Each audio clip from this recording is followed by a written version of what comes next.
Students of 11th class, Namaskar. Today we are doing exercise number 1.4 and page number 16. Please open your books at page number 17 is there, page number 17. Question number 2. First question we have already done. Now we come to second question. A very easy question. Second question is not that difficult. It is very easy question. Let A equal to AB, B equal to ABC. Is A subset of B? What is A union B? पहले तो मैं ए union B आपको दिखाऊंगा. देखो A union B means all the elements belong to A and B.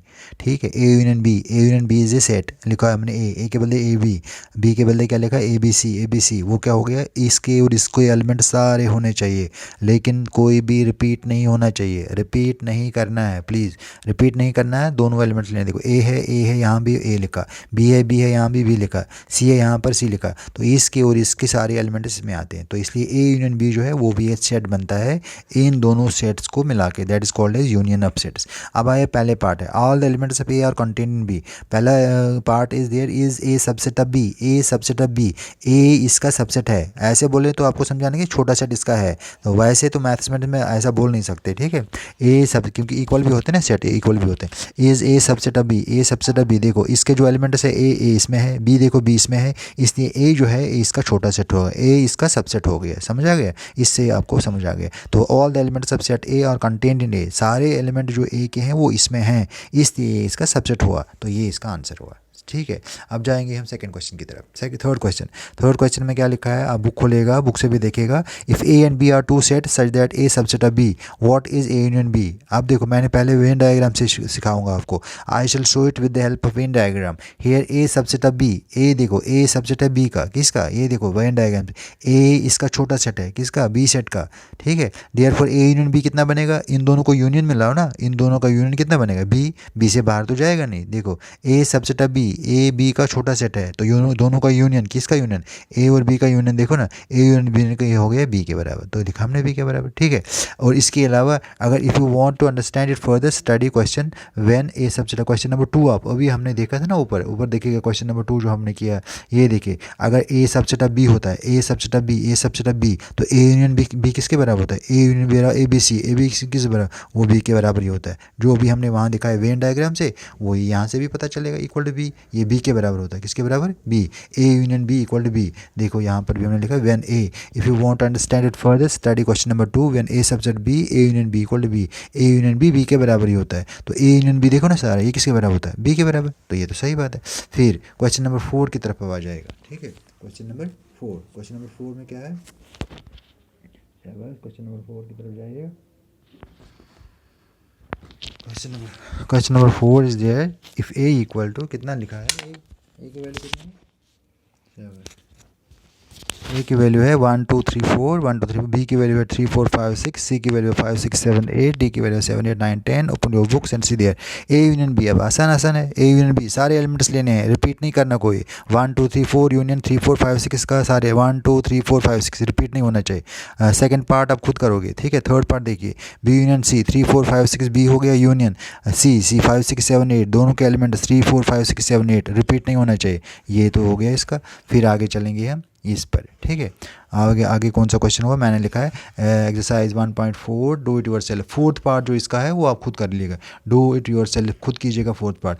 Fifth part है A union B union C. अब तीनों का यूनियन के लिए first we find the union of A union B, फिर सी के साथ यूनियन करेंगे. ए यूनियन बी तो अब आपने अभी निकाला, अगर फर्स्ट पार्ट देखेंगे ना आपने, ए यूनियन बी आपने अभी निकाला. यहाँ पर ए यूनियन बी आपने निकाला 1 2 3 4 5 6, वही मैंने यहाँ पर भी लिखा 1 2 3 4 5 6, 1 2 3 4 5 6 दिख रहा है आपको. 1 2 3 4 5 6 यूनियन सी के एलिमेंट्स ले लेंगे 7 8 9 और 10, दोनों का यूनियन लगाओ ना. अब इसका और इसका यूनियन हो गया 1 2 3 4 5 6 7 8 9 10. अगर कोई रिपीट होता है तो वो लेना ही नहीं है, तो रिपीट तो इसमें कोई होता ही नहीं, इसलिए ये इसका आंसर आ जाएगा. ठीक, इसके बाद हमारे पास है अब फिफ्थ क्वेश्चन. ठीक है, कौन सा क्वेश्चन, फिफ्थ क्वेश्चन. ये fifth question is there. Fifth question, find the intersection of sets of question number first. Question number first लीजिए आप, क्वेश्चन नंबर फर्स्ट का इंटरसेक्शन. ठीक है, हेयर एक्स इक्वल टू, अगर आप देखेंगे फर्स्ट क्वेश्चन में एक्स जो है 1 3 5 है, वाई जो है 1 2 3 है, इनका intersection means the set x and y are two sets and the intersection of these two is the set of elements which are common in x and y. जो common है, common 1 है और common कौन सा है 3 है, तो common 1 और 3 है, ये इंटरसेक्शन होता है, इसको बोलते हैं इंटरसेक्शन. यही आपको निकालना. Second part, third part, fourth part do these yourself. ये वाले आप खुद करेंगे फिफ्थ क्वेश्चन के, सेकंड पार्ट, थर्ड पार्ट और फोर्थ पार्ट. फिर आप आ जाएंगे सिक्स्थ क्वेश्चन पर. सिक्स्थ क्वेश्चन पर क्या लिखा हुआ है? Sixth question, if A equal to 3 5 7 9 11, B equal to 7 9 11 13, C equal to D equal to 15 and 17. First A intersection B निकालना. अब देखिए ना, ए इंटरसेक्शन बी में कौन कौन से कॉमन है? 3 कॉमन है क्या? 3 इसमें है, इसमें 3 है. ए इंटरसेक्शन बी, 3 इसमें कॉमन है ही नहीं. 5 कॉमन है क्या? नहीं है ना. 7 कॉमन है, 7 कॉमन है, तो 3 5 तो नहीं आएगा ना यहाँ पर, तो 7 आएगा. फिर उसके बाद 9 आएगा, 9 फिर उसके बाद 11 आएगा. ये वाले नहीं, ये सारे ही लिखे पहले मैंने है.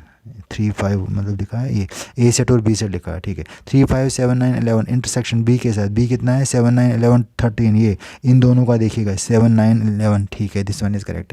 ये तो गलती से मैंने ये मिटाया था, असल में तो मैं सेट लिखा था यहाँ पर. ए सेट कितना है, बी सेट लिखा, फिर उनका इंटरसेक्शन लिया तो ये आ गया. फिर उसके बाद है आपका बी इंटरसेक्शन सी. तो बी देखिए ना ऊपर, बी कितना है आपके पास? बी है 7 9 11 13 इंटरसेक्शन 11 13 15. इन दोनों में कॉमन एलिमेंट, इन दोनों में कॉमन 11 है, फिर 13 है, ये तो लिया हमने, तो हो गया ये से. उसके बाद है sixth part, A intersection B union C. तो पहले आप ये निकालेंगे बी यूनियन सी. वी है बी यूनियन सी किसके बराबर आ गया हमारा? 7 9 11 13 15. ये हो गया बी यूनियन सी. फिर ए के साथ इंटरसेक्शन, ए किसके बराबर है? 3 5 7 9 11. बी यूनियन सी अभी निकाला 7 9 11 13 15. इन दोनों का इंटरसेक्शन देखो, 7 7 है यहाँ पर, 9 9 है यहाँ पर, 11 11 है यहाँ पर. तो इस तरह से ये आएगा यूनियन और इंटरसेक्शन. ये कोई ज़्यादा मुश्किल मुझे नहीं लग रहा है, ज़्यादा मुश्किल है, तो ये हो जाएगा. रेस्ट जो पार्ट्स है इसके, rest of the parts you can try yourself also. Feel any sort of difficult then tell me. अब आ जाएंगे आप यहाँ पर एक्सरसाइज नंबर 1.4 पर. 1.4 का क्वेश्चन नंबर 7 देखिएगा. Seventh question is there, if A equal to x such that x is a natural number. यहाँ पर हम सेट लिखते हैं. Here we write the set 1 2 3 4 5 dash dash करके. ठीक. B equal to x, x such is an even number, natural number. Even natural number में क्या आएगा? 2 4 6 डैश डैश डैश डैश. ठीक. अब ए इंटरसेक्शन बी दोनों का निकालेगा. इंटरसेक्शन देखो यहाँ पर क्या इंटरसेक्शन 2 है यहाँ पर, फिर उसके बाद 4 इसके बाद है 6 मैंने लिखा. आप अगर देखेंगे इसमें 6 नहीं आ रहा है, लेकिन आगे जब चलेंगे ना 6 तो आएगा ही. Dash is there, that means 6 is included here. 6 भी आएगा और बड़े सारे एलिमेंट्स लाए, ये हमने डैश कर दिए. उसका मतलब ए इंटरसेक्शन बी जो है वो कौन सा सेट आया? 2 4 6 ही आ रहा है, तो हो गया बी के बराबर. उसके बाद सी पार्ट है, सेकंड पार्ट है इसका. If C equal to x is an odd natural number 1 3 5 7 1 3 5 7 ऐसे करके आप देखिएगा 1 3 5 7. ठीक है, 1 3 5 7. उसके बाद है प्राइम नंबर 2 3 5 7 11 2 3 5 7 11. देखा ये भी. फिर ए इंटरसेक्शन सी आपने निकाला. ए इंटरसेक्शन सी निकाली, ए ऊपर दिया हुआ है, सी यहाँ से लीजिएगा 1 3 5 7. तो 1 3 5 7 आएगा इसमें intersection, that is equal to C. उसके बाद इसका थर्ड पार्ट है A intersection D. A intersection D कितना हुआ? ए इंटरसेक्शन डी. ए भी आपके पास है, डी भी आपके पास है. देखो डी अभी हमने लिखा ऊपर, डी किसके बराबर है? 2 3 5 7 एंड 11. तो ए भी आपको ऑलरेडी ऊपर दिया हुआ, तो इन दोनों का इंटरसेक्शन लीजिएगा, वो किसके बराबर आता है? डी के बराबर. फिर रहता है fourth part is there, fifth part is there, sixth part. Fourth part, fifth part और सिक्स्थ पार्ट रहता है. You can try yourself, it is not that difficult. ये इतना मुश्किल है ही नहीं. उसके बाद अब 8th वाले पर जाएंगे. Which of the following pair of sets are disjoint. Disjoint हमने ऑलरेडी पढ़ा था. डिसजॉइंट सेट्स आर दो sets which have no common element. Simple सा, इनमें कोई कॉमन एलिमेंट नहीं होता. These two sets are not disjoint. देखो अब ये देखिए 1 2 3 4 is there. X is a natural number, x greater equal to 4 6. Natural number इसको और इसके बीच में कौन सा है? 4 5 और 6. 4 भी इंक्लूड है, 6 भी include, because equality sign is there. 4 5 6. अब देखो ना इसमें और इसमें कॉमन है कोई? हाँ, these two sets are not disjoint because these है 4 एज ए कॉमन एलिमेंट. इसमें और इसमें 4 कॉमन है, इसलिए डिसजॉइंट कहाँ हो सकते हैं. ठीक है. इससे आगे हमारे पास है ए आई ओ यू. ए फिर है सी डी ई एफ. इन दोनों में कॉमन है कोई? हाँ है. ई है यहाँ पर और ई है यहाँ पर, तो इसलिए ये भी डिसजॉइंट नहीं हो. These sets are not disjoint as E belongs to both sets. E is common to both these both sets. ये दोनों सेट्स में कॉमन, ई कॉमन है, इसलिए जब कॉमन होता है तो डिसजॉइंट कहाँ हुआ? डिसजॉइंट वो सेट हुआ है जिसमें कोई कॉमन नहीं होता है.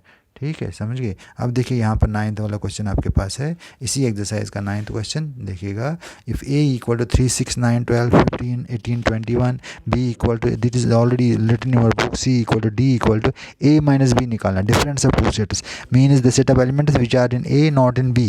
ए में से बी निकालने हैं, माइनस करने हैं, बाकी क्या बचता है 3 बचेगा, फिर क्या बचेगा 6 बचेगा, 9 बचेगा, फिर 15 बचेगा, फिर 18 बचेगा, 21 इसमें होने चाहिए, इसमें वो ना हो तो माइनस करना है। इसी तरह से ए माइनस सी करिएगा। ए माइनस सी कितना हुआ, जो इसमें है इसमें नहीं है, देखो क्या 3 है, 9 है, 15 है, 18 है, 21 है, ये वाले एलिमेंट्स तो सी में होंगे ही नहीं। इसी तरह से आप थर्ड फोर्थ और फिफ्थ करना। फिर डी माइनस ए है, जो डी में है लेकिन ए में नहीं है, डी में होने चाहिए ए में नहीं, काटना है, ए वाला निकाल देना है। डी में है सी में नहीं है, डी में है सी में नहीं है, तो वो बचता है 5 15 20। तो इसमें डी माइनस ए 5 10 20, तो ये भी सारा ज़्यादा मुश्किल नहीं है। इसको बोलते हैं difference of two sets. Minus कर दे, यहाँ पर माइनस कर दिए। तो this way we have completed question number 9 is complete there. ठीक है, क्वेश्चन नंबर 9 आपने किया, लेकिन question number 9 has many parts also, तो 12 parts are there, so please do it. हाँ, 12th पार्ट मैंने दिखा दिया, 6th पार्ट मैंने दिखाया, 3rd पार्ट दिखाया, बाकी के पार्ट जो है you will try yourself. If you feel any sort of difficulty or obstacle in understanding this difference or other parts of the question, then you can tell me also. ठीक है, तब मुझे आप लिख के भेजिएगा व्हाट्सअप, मेरे WhatsApp पर लिख के भेजिए। यहाँ समझ नहीं आया, या वॉइस कॉल से भी भेज सकते हैं, या मेरे से बात कर सकते हैं, गूगल से भी बात कर सकते हैं, ठीक है, मीट से भी बात कर सकते हैं, जैसे आपको अच्छा लगे। आप जहाँ पर आपको समझ ना आता हो तो प्लीज़ आप कन्वे कीजिएगा। I will try to make you understand some things which are not understandable to you. जो आप अंडरस्टैंड नहीं कर पा रहे हैं ना, उनको ठीक तरह से हम समझा देंगे। ठीक है, थैंक्स अ लॉट।